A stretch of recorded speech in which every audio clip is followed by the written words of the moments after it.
successful in my ventures and created costumes for Broadway and independent clients. And I found myself in a position to now be the owner of the Last Love Factory in New York City.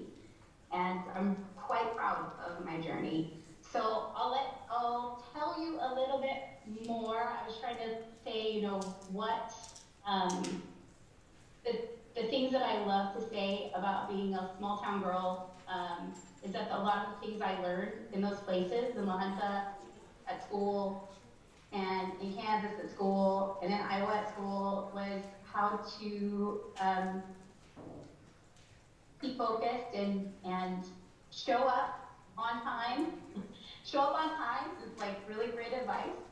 Um, have a good attitude, and you have to know your boundaries, but when you're wanting to explore what's possible for you, I like to always say yes, of course, if it's like within your boundaries, right? So if opportunities are coming into focus for you, and you can show up and be on time and have a good attitude and be somebody who people want to work with, then things start to unfold themselves. Hopefully you surround yourself with like-minded people. And being a small town girl, you do that in your community already. Like you're nice to your neighbor, you know your neighbor, you have a good attitude, you show up for other people already. So a lot of the skills that you have are the ones that can propel you into success. So Trent, I'll just ask, is there something else you'd like me to touch on before I give you a tour of my factory? I guess the only thing really is more on your entrepreneurship side of things, really kind of how you got started. Kind of like the concept of starting with capital, then going and ordering supplies, and then marketing, and kind of a quick overview of at least your process. I know every business owner's process is a little bit different, but how did you I guess, your instruction pamphlet on how to get a business up and running? That's really difficult and complex, and like you said, different for everyone. This business that I own had something that a lot of businesses don't, which is that it's been around since the 70s. So I was able to come in and already have a very hefty amount of branding done for me already, clientele already in place that wanted to keep buying gloves. Financing that, I have to tip my hat to my parents for making me keep good track of my credit so I could get good loans. And being responsible for planning out how you're going to pay those back with your business. That's really important. I think there's a lot of programs out there that will help you get money to start new endeavors. And I think those are always great to explore. Let's see. So I'm a unique case. I didn't start from scratch.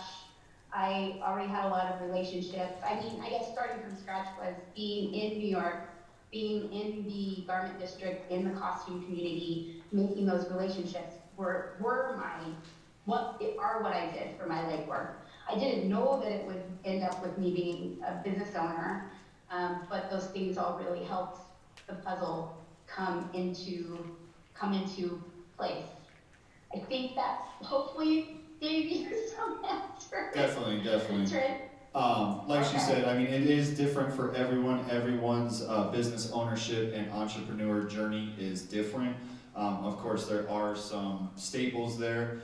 Katie really talking on, if you guys haven't picked it up, communication and community, really working with other people, making sure that you make yourself marketable first and foremost.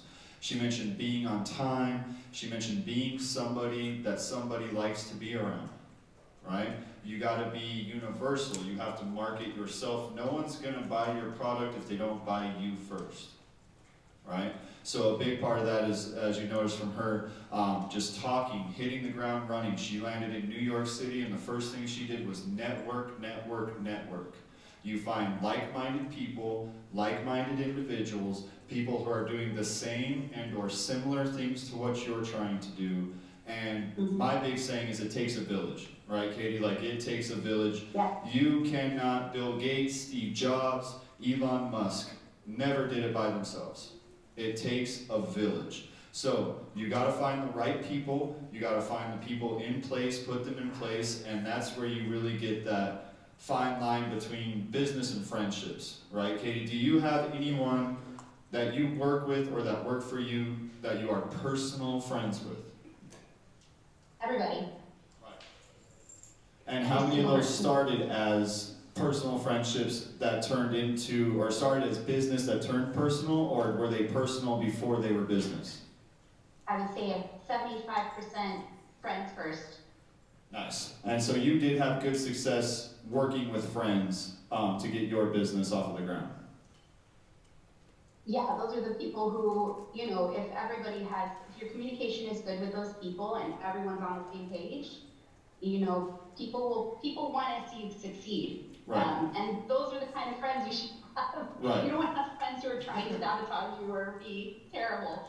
So, you know, and same thing when my friends have needed me to step up and help them in ways that are possible for me, it's incredibly enjoyable and fulfilling to watching them succeed and grow their own businesses. So, absolutely, those it's a community, it's like-minded individuals. I think wherever you end up after high school, you can find entrepreneurial groups of people who just want to have their own business and get things done. I took advantage of some of those groups in New York. And just getting together with a group of people who are focused and intent on success, they can be a great source of encouragement, but also they also have contacts, you know? So say you need somebody to run your brand strategy for you and you don't know anyone, but if you're in a group, you can reach out to the group as a whole, and I'm sure somebody has worked with someone they recommend that has done brand strategy. Right. So for our young entrepreneurs here, we have some as young as 4th grade, and then of course we have some all the way to their senior year of high school. So with that, trying to really kind of get their idea off of the ground and get going, it is not a bad idea to involve the right friends, you know, the good friends. Of course, Katie alluded to it, myself, and I'm sure a lot of people, family helped a lot. Family is a good resource. Friends are a good resource, especially when you're just getting started, when you're at this level right now. And then once you grow, once you evolve, you can start hiring employees, you can start looking towards people who aren't your friends, come to work for you, things like that. But really, the foundation and the liftoff of your business and many other businesses starts with your immediate network. Your friends, your siblings, your parents, your grandparents, and then of course your school. I want to give a big shout out, because I'm sure they don't get enough credit, all the school and staff here that are supporting this and giving you guys the opportunity like this to come in and learn and be taught on how to be successful with business. Those are great resources. These sponsors and these teachers will be great resources with you for the rest of your life. I promise you that. So use your resources, take advantage. The problem is not that La Junta or the Arkansas Valley doesn't have resources. The problem is no one uses them, right? No one uses the resources that are available. There are plenty of resources available to anybody who's interested in really doing anything. You'd be surprised when you get out in the community and you ask around and you get to know people. We have a lot of very highly educated, very highly traveled, very high echelon individuals in this community that can help every single one of you on your path. We have great programs. We have the Southeast Youth Entrepreneurship Program. We have Otero College constantly doing outreach and trying to support the youth. We have entrepreneurs from across the country coming in, trying to talk to you guys. The resources are here, right? And that's kind of like the dynamic we're trying to push past of the excuses and lack of resources that we may think are here in the Valley. Maybe in years past, maybe in decades past, but where we are now with the internet, we're in the year 2022, guys, so You have access to the entire world. You have access to the greatest library on the planet with Google. You can educate yourself. You can teach yourself marketing, social media, economy. There's a lot of books to read. There's a lot of things that if you are personally invested in your journey, there's no reason why you can't make it from this part of the state. That's really kind of what we're trying to show today. You have support, you have foundation, you have people that believe in you, you have people that are pushing you, and you have people that are rewarding you for your efforts, right? So with that, Katie, I was wanting to open it up for questions. If any of our young entrepreneurs had any questions, I wanted to go ahead and open that up. Does anyone have any questions for Katie?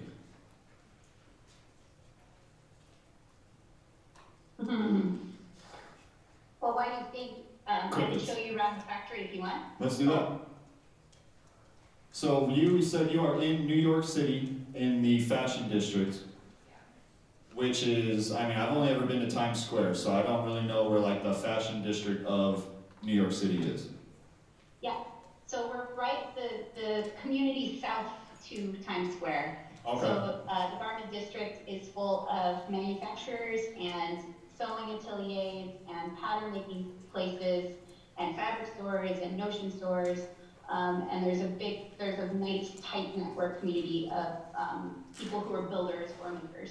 So that's where we are. Nice, nice. And so how long have you lived in New York? I moved here in 2004. From Iowa? From Iowa, yeah. Nice, nice. And then so you left La Junta right out of high school, 98? I did. Do you still come back? Do you have family here? Do you have ties in the community still? Absolutely. My parents still live in La Junta, and I try to come back when our family farm does their branding every year in April or May, which is a huge hit with all those New Yorkers, you know. Right. So yeah, if you just want to show us around, do you actually produce the materials there, or is that just your retail space, or? So I'm really lucky. I have a tremendous space that is our showroom. So stylists and designers can come and see what we have to offer, as well as retail space where clients can come in and purchase for shows. Generally, that's a lot of people who are in performance, so burlesque, drag artists, the Today Show or SNL, when there's special guests, those people come right to our door. And then also we make all of our gloves here in our factory. So I'll show you here. This is our showroom, and hold on, there's camera. But here's just a sampling of some of our gloves. Yeah.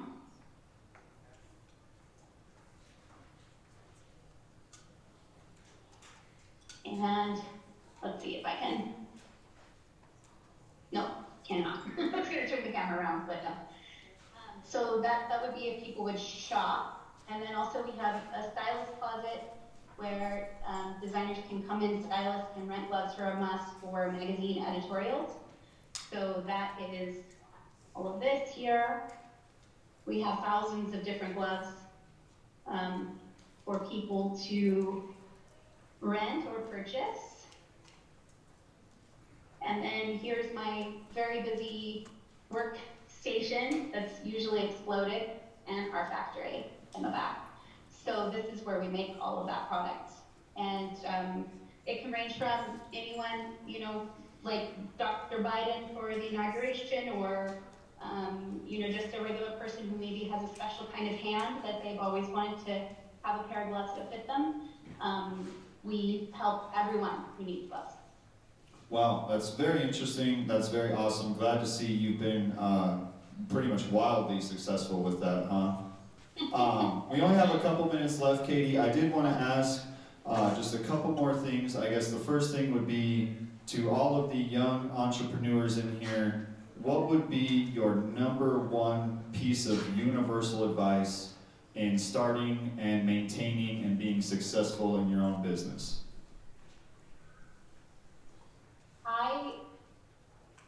My number one piece of advice is that starting your own business can be overwhelming. I mean, it's overwhelming. There's so much to think about, and a lot of people get held up because they get overwhelmed. So one day at a time, focus on one thing at a time, do it well, show up for yourself and do it well, and everything will start to build together. You can't look at the whole thing all at once, or you'll think you'll never be able to do it. So my advice is slow down, show up for yourself in the best way possible, and do one thing at a time. You'll get there. Rome wasn't built in a day, right? Rome No. wasn't built in a day. And then the last one, I was curious, and just to kind of let these guys know, so when you graduated high school in 1998, did you have any inclination of being an entrepreneur or business owner the day of graduation? No, I wanted to be a theater star. I was headed for the stage.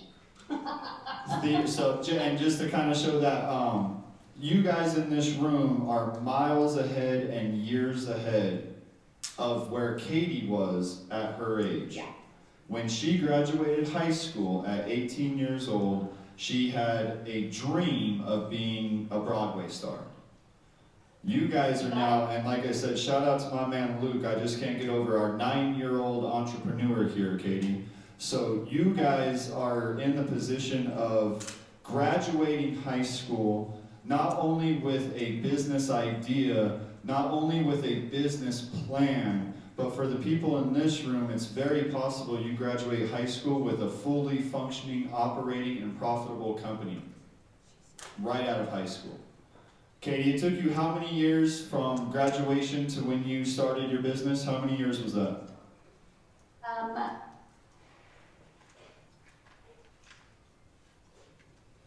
Graduating high school, I can't do the math. I started in 2017 was when I got the business. So dang near 20 years. That's like 19 years if I'm doing my quick math right. 19 years it took her out of high school to get into a business. The majority of you guys are already in a business now. So if this is the level that she has reached, to the point where she is in New York City, in the garment district, one of the biggest cities in the world, one of the most popular districts in the city, she makes products for people like the Queen and like the president's wife and things like that. And she started 19 years after she graduated high school. You guys are starting at 12, 13, 14, even 9 years old. I want that to sink in. I am very proud of Katie. I think she has done amazing with herself, and this isn't a knock at her at all. Imagine what you guys could do if you started right out of high school. This was 19 years later. We didn't even have an idea of being a business owner, had a whole nother track of life, kind of accidentally ended up in New York, accidentally stayed and accidentally became successful, right? You guys have a whole plan. You guys have a whole plan. You've been interviewed, you've been groomed, you've been through the ringer with this. You know what you're doing, you know what you're talking about, and the potential in this room is astonishing. And that's just what I want to point out to everyone in here. Like, I'm a very legitimate guy. I'm not here to blow smoke and blow whistles at you guys. It's serious and it's real. You guys have a lot of potential, and you guys can reach. Katie's height is not unreachable for you. To go above Katie is not impossible for you. So I want you guys to realize that. La Junta High School. La Junta High School, and she started 19 years after graduation. So Katie, with that, it's just, what can these guys do, right? They're getting started early. They have, I wish you could see some of the projects. I wish you could see some of the businesses, well thought out ideas. They have demographics. They have, everything they need to get going. And then, of course, today we give out a pretty large prize for funding for them to actually legitimately get their business underway. I did see we have a question in the back. I was just wondering, what made you decide to start making gloves? And what was it like when you sold your first pair of gloves to Queen of England or the First Ladies? What was that like for you? So she's asking, when did you first decide to get into gloves? And what was the feeling, if you could describe the feeling of your first, I guess, celebrity sale? Your celebrity, Sure. the first time you sold to a celebrity. Yeah. So, like I was doing costume technician work. So my journey into glove making was basically I was preserving this business. It's the last glove factory in New York, and I knew that if I couldn't get gloves made at this place, then I don't know where I would go.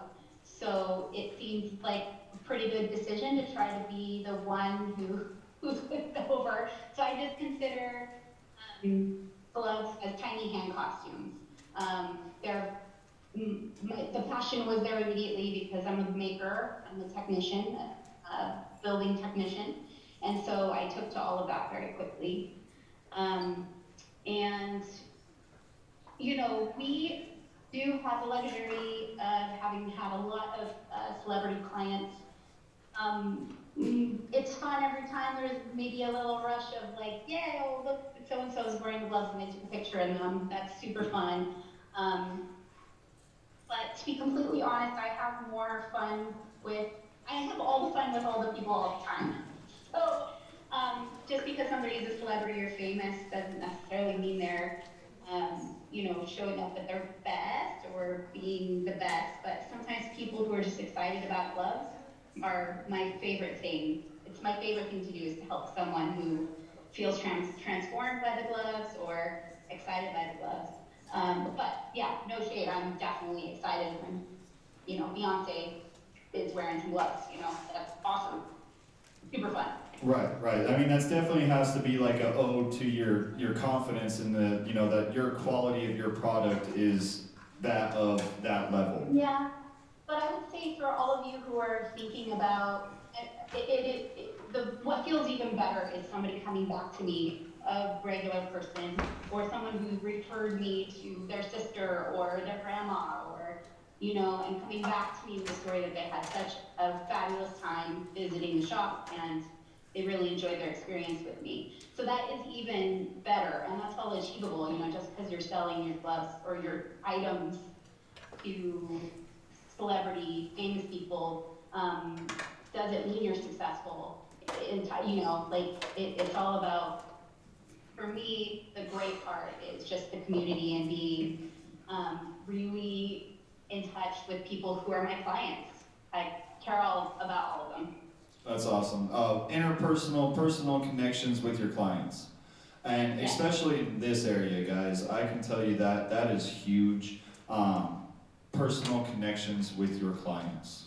You are in a very small community, and to make sure that your clients know you care, to make sure that they know that they're not just another number in your processing line, is very important. Even in a big city like New York, a lot of repeat business, a lot of referrals, and a lot of things come back to you when you come back to, like she said, be true to yourself, be good to yourself, and show up the best way possible for yourself.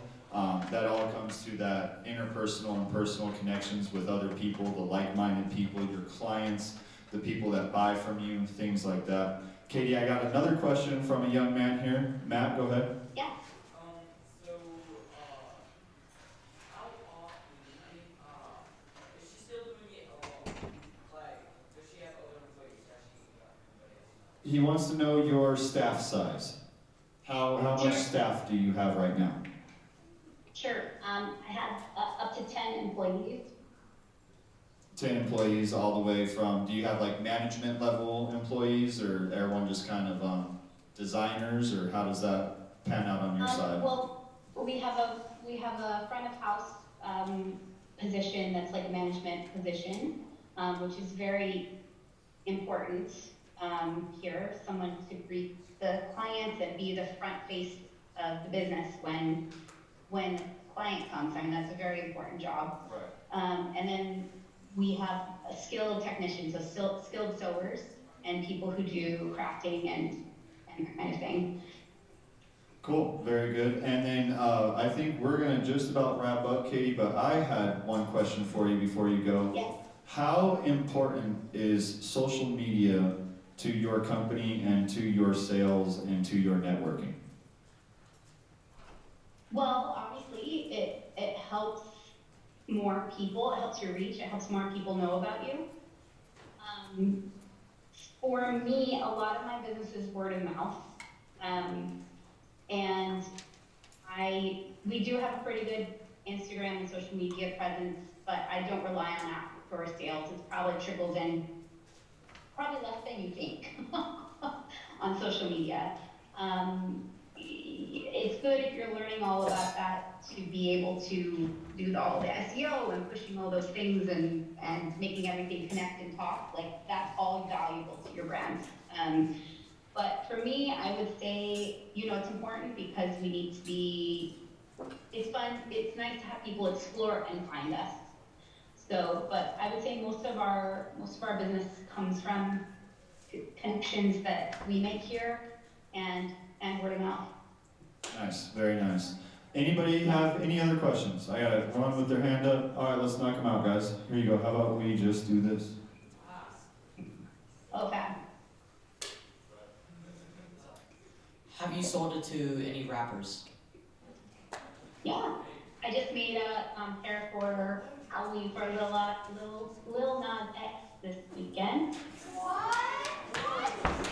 La Junta High School, guys. La Junta High School.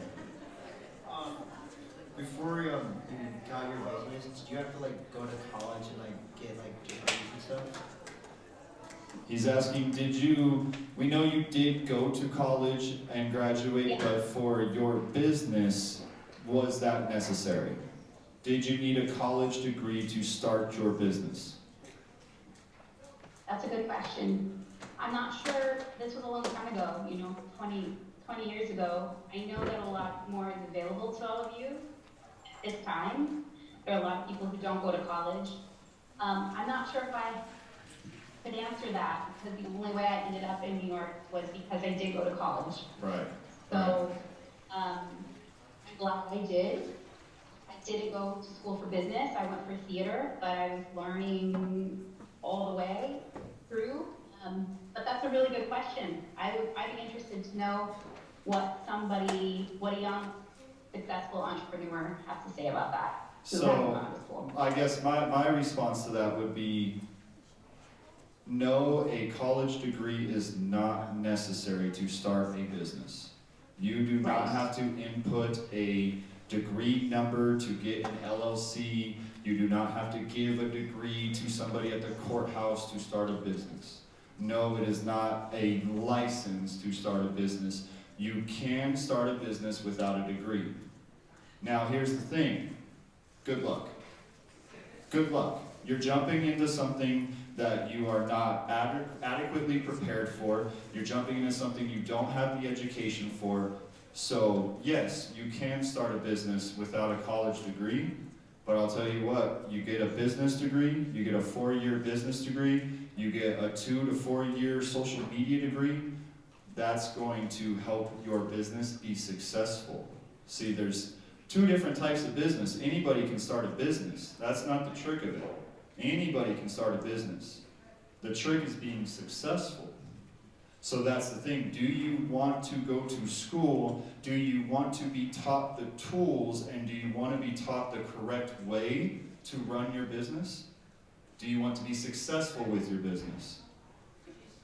Right. Then with that, that's how we would approach that question is you do not need it, but you will benefit a lot more from it. Right, Katie? I'd like to think so. Awesome. So we are going to go ahead and wrap. Katie, thank you very much. If we could get a round of applause from the room.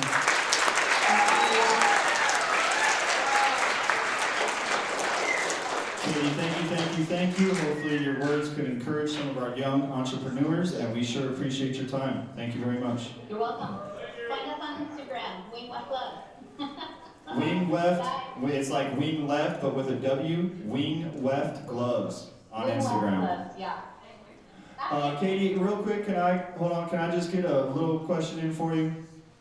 Sure. So your gloves How much are your gloves? So, opera length gloves that I showed you here when we first came in are $175 for a pair. $175, guys. Awesome. Thank you so much, Katie. Have a great day. It was an honor. Thank you, thank you. Okay, young people, we're running a little behind. We had really robust projects in there. So we are taking 6 into the middle school division final judging, and we're taking 6 into the high school middle school judging. So when we call your name, we want you to get up and go to the back of the room, because you guys are going to have to be ready to go in to judge. The rest of you young people stay here. You're either going to have lunch, or you're going to get to see the innovative water Sunspring water filtration system. So that'll be fun. So I'm going to announce the middle school winners first, and this is by project number. So, and we're going in numerical order.